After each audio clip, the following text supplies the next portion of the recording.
Friends, before we begin our service, if I could just take a moment to ask everyone to turn their phone on silent, not to disturb the sacred funeral service. Okay. Thank you for the volume. On behalf of the family, I want to thank everybody for joining us here in the chapel, and for those who are joining on the live stream, thank you as well. Officiating our service this morning is Rabbi Barry Schnair.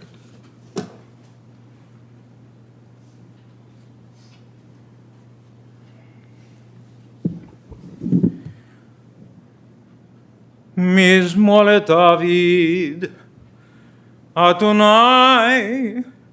מי יגור באוהליך? מי ישכון בהר קודשך? הולך תמים ופועל צדק, ודובר אמת בלבבו. לא רגע ללשונו, לא עשה לרעהו רע, וחרפה לא נשא על קרובו. נפצה בעיניו נמאס, ואת יראי אדוני יכבד, נשבע לו הרע, ולא יאמיר, כספו לא נתן בנשך, ושוחד אל נקי לא לקח. עושה אלה לא ימות לעולם.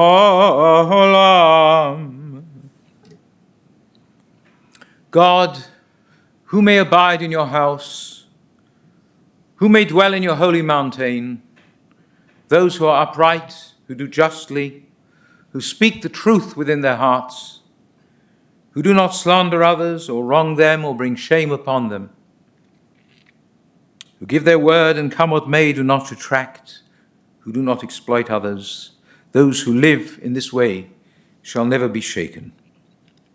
Dear friends, we're here for a sad and difficult occasion to say goodbye, which is one of the most difficult things we can ever do, but also to pay tribute, to honor the memory, and to celebrate the life of Nancy Schnair, the daughter of David and June, who leaves behind a family and friends who loved her very, very dearly. First, I should mention her late husband, Howard, who passed just over about 11 years ago. But we have here with us today the children, the sons, Barry and Don and his Tina, and the grandchildren, Raquel and Sophie, and brother Ralph and his Marilyn. I should also mention, of course, her late sister, Karen, or Cookie, and nephews and nieces, Denise, Amy, Beth, and Todd. Oh, I should mention, when I said Raquel before, I should have mentioned Raquel and her Kevin. And then David, that's David Schiff, and Jamie, and Jill, and Bonnie, and David, that's David Schnair. I hope I've mentioned everyone. Good. We're going to begin by hearing from a member of the family. So, Don, if you'd like to come up and speak to us about your mother.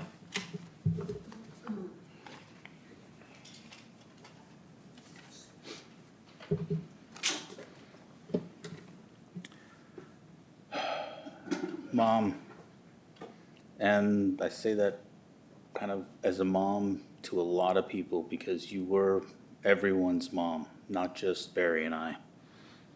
All of our friends growing up looked at you as a second mom, and they all knew that you would treat them as their children, both good and bad. Then you took on being a mom to Denise, Amy, and Beth when they needed it. And it continued with college friends whenever they would come by. In fact, had a friend who I haven't seen or talked to in 15 years reached out and recalled a memory where he felt so welcomed by you when he came to a Passover Seder in 1992. It etched upon his memory to that degree. And that's just, being a mom was like a sacred thing to you, where you wanted to be that mother for everybody. Again, both good and bad, that came with the questions and more questions, and friends knowing that you come to our house, you're going to be there for 10 minutes getting questioned by Nancy, because she's interested in everybody's life. And being a mom, you handled the trials and tribulations that Perry and I put us through. The nonstop sports, the multiple ER visits. And you got creative sometimes, like when we were fighting on the car trip and going out to Colorado, and you said, I've had enough. Pulled over, told me, get out of the car. We're going to drive up half a mile, just run on the side of the road to burn off energy. Very creative, although we couldn't do that today, unfortunately. And then, again, the way you seemed to be able to stay on top of everything we did. In college, I went to go visit friends in Houston and spent one night at one friend, one night at the other. I didn't call you to tell you when I was switching houses, but somehow you tracked me down. And when I got home to the second friend's house, there was a note on the bathroom counter, which is your favorite way to communicate with us, is those daily notes. But there was a note from my friend's mom saying, Donnie, your mother gave me permission to kill you.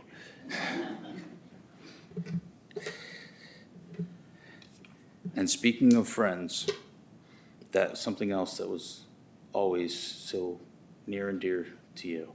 As we can see, you had a couples club of friends from high school, and many of whom are here right now. And that friendship is very rare to be able to have people that stay in your life that long, and that says so much about you. So I just want to thank you for being mom to Barry and I, and helping to guide us and let us be ourselves, let us find our way.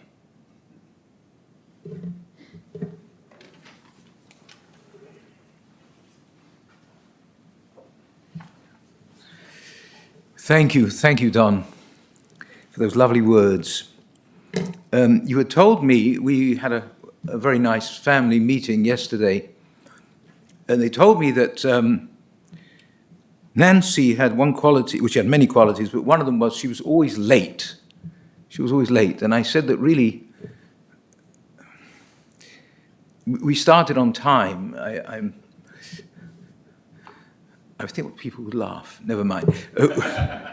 No, we started on time. I said in her memory we should start a few minutes late. Anyway,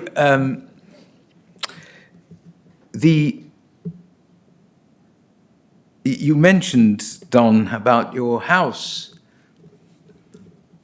being open. People could come in.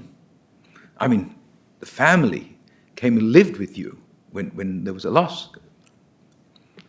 But it wasn't just the family. Friends, as you said, friends would come in, and they were always welcome. As you said, they were, first of all, they had to be debriefed. They were being asked all kinds of questions because she was interested to know, because she treated them as she treated you. And I'm put in mind of, it's not actually in the Torah itself, but in the commentaries, that the first Jewish man, Avraham Avinu, Abraham, that when in the wilderness, when he was living in the wilderness, he had a tent, and he made sure there was an entrance on every side, because he did not want any traveler to not come in. He wanted to be welcoming. And she was in that tradition. And it's not something we see that much now. And that's a wonderful thing that you had. And I don't know what it was like when you were growing up, because, when we grow up, we always assume that the world is like our family. So we always imagine that, if our family, if the doors were always open to friends of children, colleagues, who don't have to call and say we're coming. They just drop in. That everyone's like that. So when we go out into the wider world, we learn, right, that not everyone is like that. She went to Sullivan High School. There are a number of people here who went to Sullivan High School with her. In fact, they would meet once a year. There was a lunch group. They'd meet at Max and Benny's.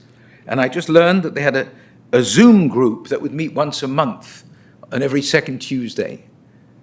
From all those years ago, it's at least 10 years ago that they were in Sullivan High School. I know, I've been heckled from the back there. She was at the University of Illinois in Champaign for a year. But I asked, how did she meet? How did she and Howard meet? And you told me that they were introduced by his friend, Eddie Glass, who had, and actually they'd lived across the street from each other without knowing they were going to marry each other. But even more than that, Howard, her late husband's father, had actually worked for Nancy's grandfather. So this thing was arranged a long time before.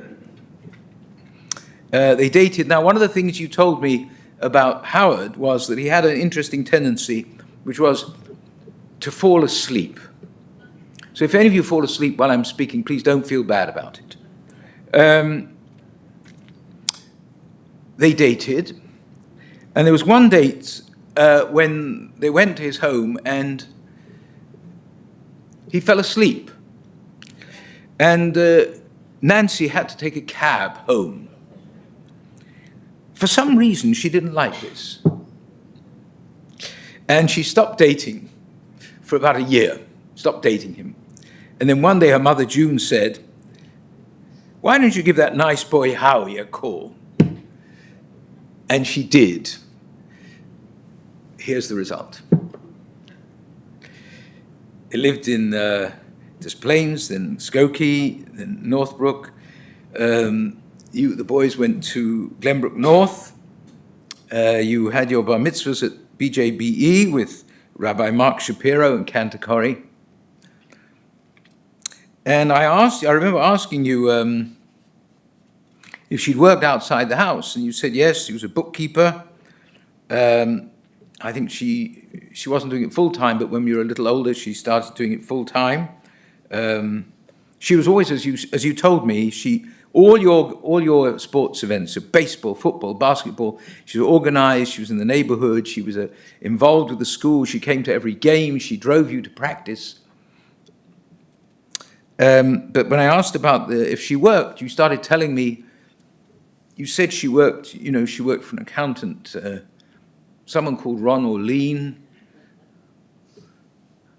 You know about the world getting smaller. They said, you know Ron Orlean? I said, well, he's not alive anymore, but until he passed a little while back, I'd known him since 1981. He's a member of my synagogue. And his wife, Linda, who is here, and Marcia, and there may be many others, I can't mention them all. So I said, the way we're going, we'll find out we're related soon. I asked you about her cooking. And there was a mixed response. Barry gave one response, and Don gave a different response. But nonetheless, I do believe you grew up in the same house. You did say she made wonderful sweet and sour meatballs. You also said that you both, at a very young age, assisted in making chopped liver. That you would actually feed the hard-boiled eggs, the liver, the schmaltz, into the meat grinder. So I assume you're both very good chefs now.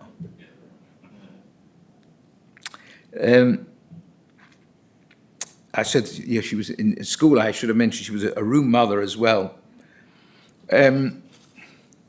Now, Ralph told me that as a child, I think there was a dog. You had a dog named Sandy, is that right? And that she was just about 2 years older than you, and she looked after you. she really made sure that you were okay, which is a wonderful thing. You know, when I say these things, I want to emphasize what I said before. It's not true of every family. It's not true of every family that the older ones look after the younger ones. It should be, but it isn't. But you were the beneficiary of that. You also told me something very nice about the early stages of her driving career. You said that your dad taught both of you to drive, which is quite amazing. I mean, a father teaching children to drive, I always think is a very risky undertaking. In this case, she'd already started learning with him, and then she went out and bought a car. But it was, I'm using your word as the description, it was a clunker. But that didn't matter so much, but she hadn't realized that it was a stick shift of which she knew nothing. And so you said that you and your were you in the car as well? So the three of you were in the car, and you had a very, very long trip in first gear. But eventually, thank God, she managed to get out of first and into second. She liked to shop, and she was an expert on the subject of coupons, you told me. She knew where every coupon was, for every store, for every product. I think you were involved in this as well, weren't you? You were her assistants.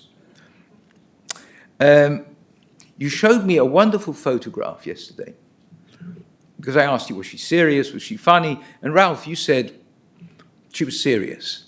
And then someone, I forget who, produced a photograph. Was it you? Don produced a photograph of her, I can't use any other phrase, bathed in laughter. And you told me that when she would laugh, she didn't just laugh here, she laughed from head to foot. Her whole body shook.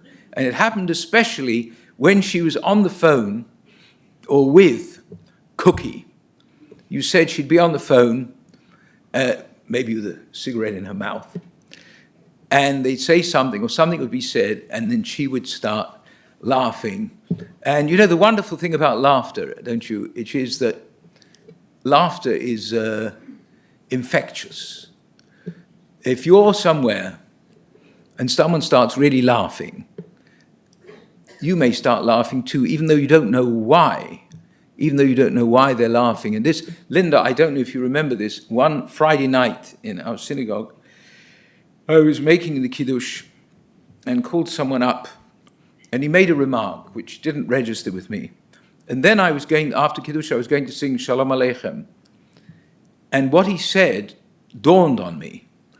And I tried to sing, but instead of singing, I laughed. And the more I tried to sing and fight the laughter, the more the laughter came out. And eventually the entire congregation was laughing. By the way, they all told me it was the best service we'd ever had. Didn't say much for my talking ability, but anyway.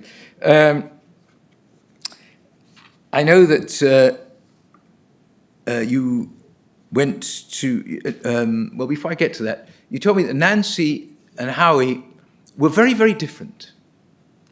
But yet they complemented each other, which happens sometimes. In fact, it happens more often than we realize. They were different people. They were skilled at different things, but somehow these were complementary.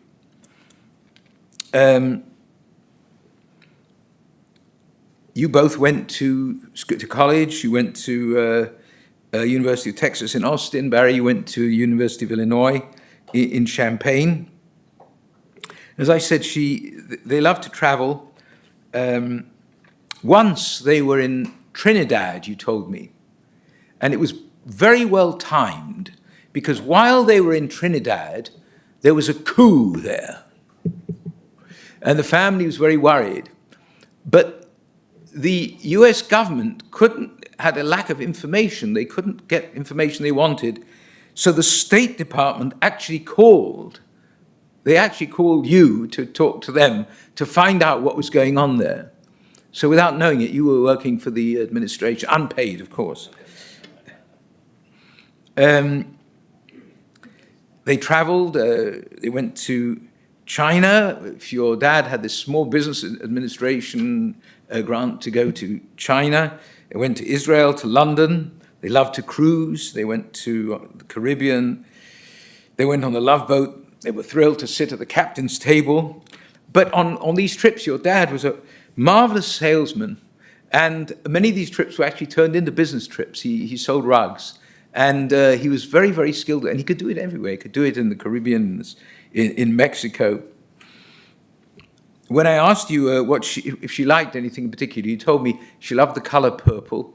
And she loved elephants of all kinds. I said, well, what were they made of? And you started reeling off a list of about 500 materials. Jade, ceramic, porcelain, plastic, a $10 bill, papier-mâché, one after the other. In earlier times, I think she played mahjong. They would rotate. They would be at different people's homes. She loved music. She loved hearing Frank Sinatra. Liked to go to Las Vegas to gamble, play bingo. Not for high stakes. The stakes were very, very moderate. In the last few years, she's liked to go to certain restaurants, Wildfire, Dover Straits, and in Las Vegas, there was a place called Bootleggers, where they didn't only serve meals, I think they had entertainment there as well. And she would go there, they would both go there every Monday night, and they became friends with the talent there, and there's a very beautiful message that the lady who was the talent there sent. And they treated her there like a VIP. I mentioned this open house with the doors where everyone can feel welcomed and embraced and not like a stranger. I'm looking at the family, which is large. There's no one who's a stranger. There's no one who's an in-law. There are cousins who, because of the relationship, nieces and nephews, who felt like children. A great nephew, Eli, was like a grandson. So there's this wonderful melding of families. And now, in the time we're living in, where families are often small, and sometimes we've seen difficult cases where families are split up, and here it's the opposite. The families together. Eli, you told me that you went with your mother, with Denise. You visited Vegas 6 to 8 times. Where's Eli? Oh, there, you're right there. And they took you everywhere, right? It took you everywhere. You had just such a wonderful time. And as you said, she was like a second mother to friends and nieces. When Raquel and Sophie came into the When Raquel and Sophie came into the family, she welcomed you. She decorated a room for you and just brought you in and made you feel wonderful. Eli, your twin, Gabby, she was always concerned about Gabby. And so you have someone like this who, well, she could be pretty strong. We heard about how she wanted to improve your stamina by getting you to run a little bit next to the car. She could be strong, although you did tell me that she sometimes tried to impose her will upon you, quite reasonably, I'm sure. Like this, you're saying, yes. But she might give you a little tap. But one day you told me it lost all its power. She gave you a little tap, and you both started laughing. And she had to, what did she say? Wait till Dad gets home.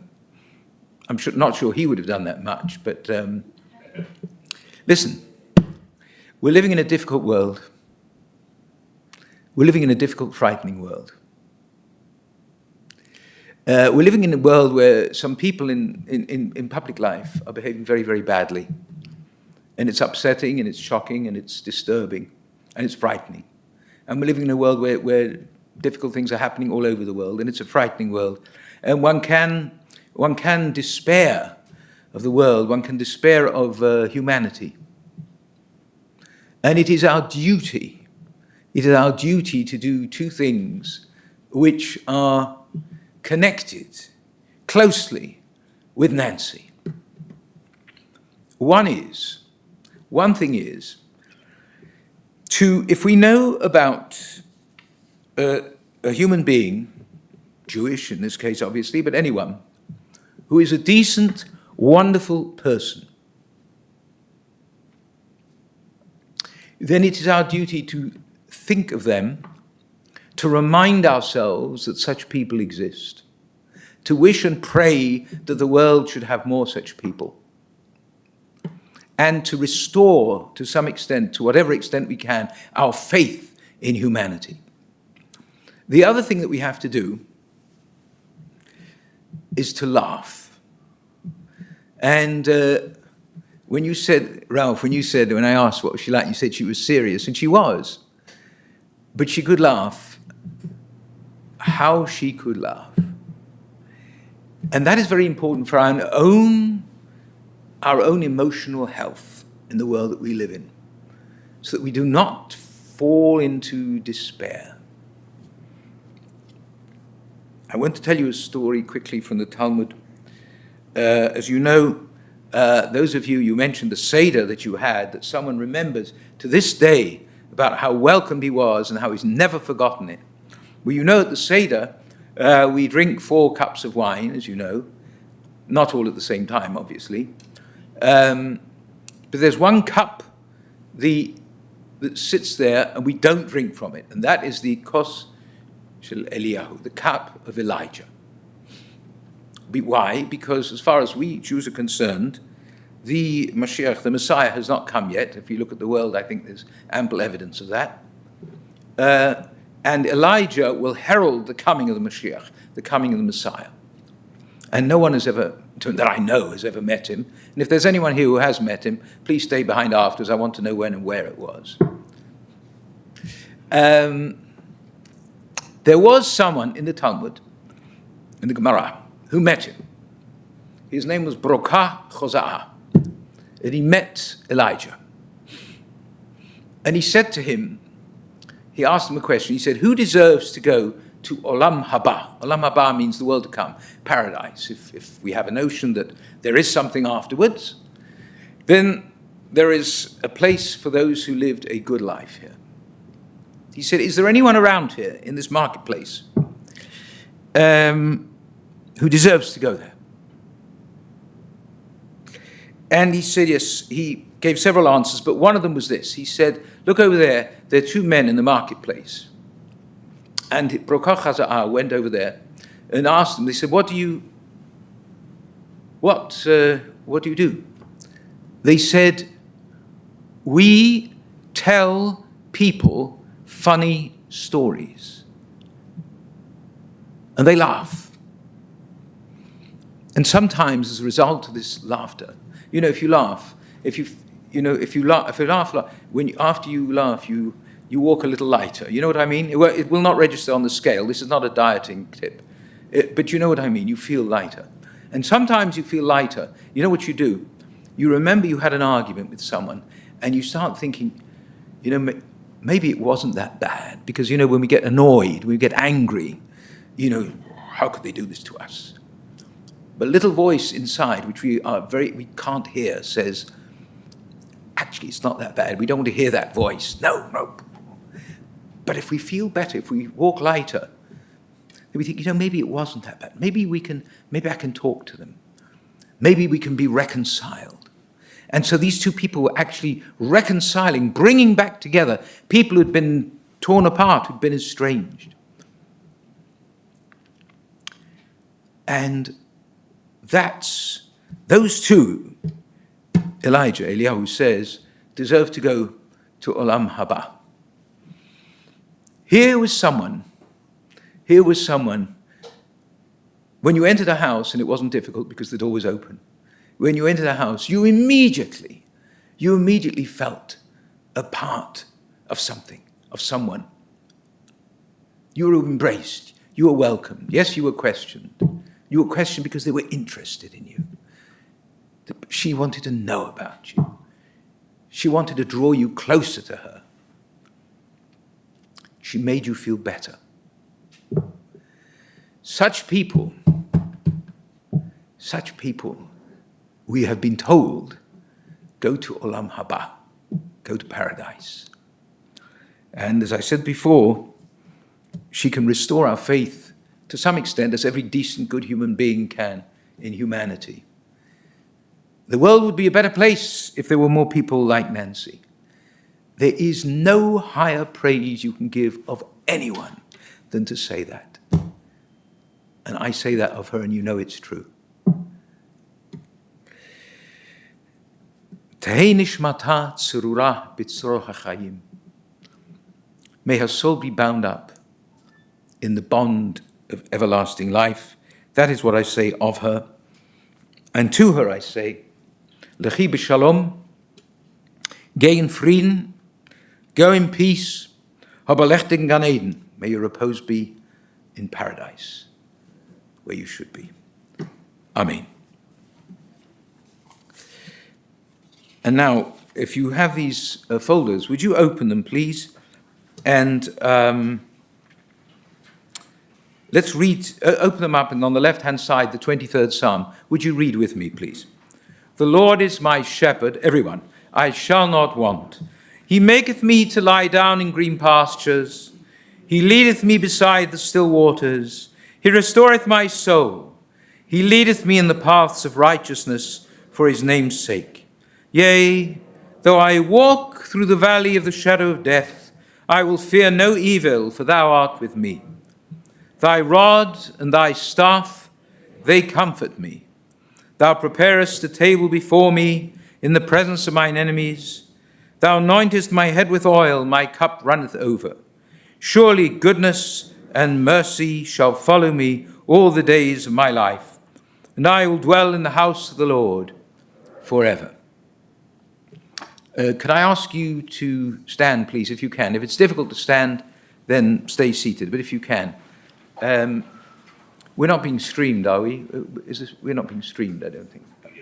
We are? Yeah. Okay, then could you, those with the ribbons, Ralph, do you have a ribbon there? Oh, okay. I'll give it to you later. I'm sorry. Would you come out? I'll do it with you later. So we're going to cut these as a sign of mourning, and I will say a bracha with you. I'll tell you what it is. Okay. So, with me. Baruch Atah Adonai Eloheinu melech haolam. Dayan Dayan ha'emet, ha'emet. which means blessed be the true judge. That's what we say when we suffer a loss. Go back to your seat, please.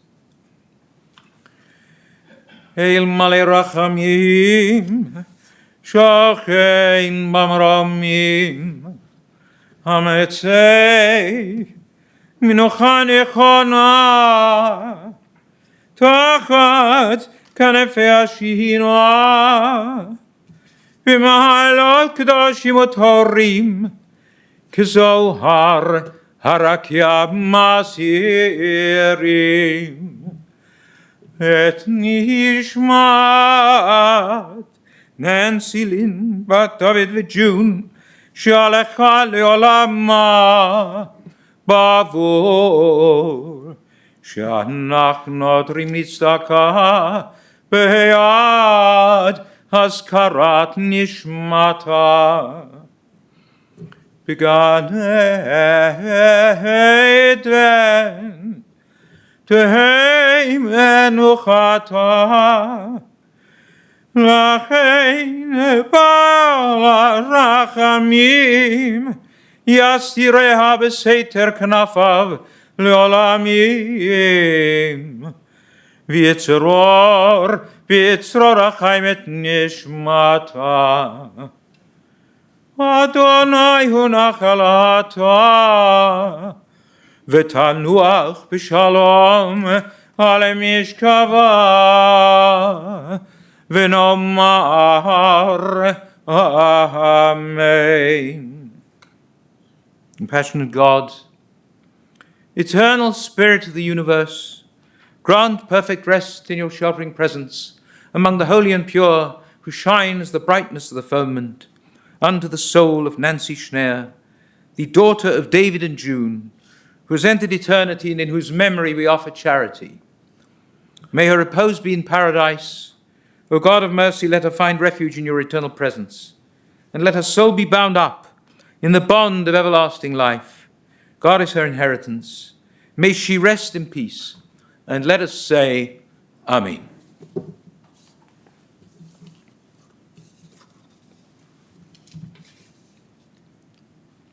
Guys, you may be seated.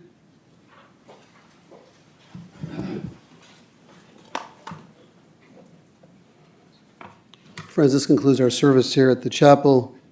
Term will take place immediately at the family plot at Memorial Park just down the road in Skokie. The family will be sitting Shiva at North Shore Place, 1000 Sunset Ridge Road, this afternoon from 2 to 7 p.m. Memorial contributions in her memory can be made to the Ark Chicago. That information is available on the service folder received on the way in. For those who are watching online, that information is on the funeral home website. For those who wish to join the family, we'll be forming a procession to the cemetery just outside the funeral home in the parking lot. If you're planning on going in procession, please make sure you obtain an orange funeral safety sticker, which can be placed on the inside portion of your windshield on the passenger side. For additional measure of safety, we'll be placing magnetic flags on the rooftop portions of your vehicles on the driver's side. While in procession, please make sure your bright lights and hazard lights are on at all times, and please drive as closely to the car in front of you as safety permits. We want to avoid any large gaps, especially as we go through the intersection. The following individuals have been honored to serve as pallbearers. When I call your names, if you could please rise and stand next to the Nancy's casket. Mark Mandel, Ralph Schiff, David Schiff, Eli, Todd, and Bob Gross. At this time, I would ask everyone to please rise as we escort the casket, the rabbi, and the family from the chapel.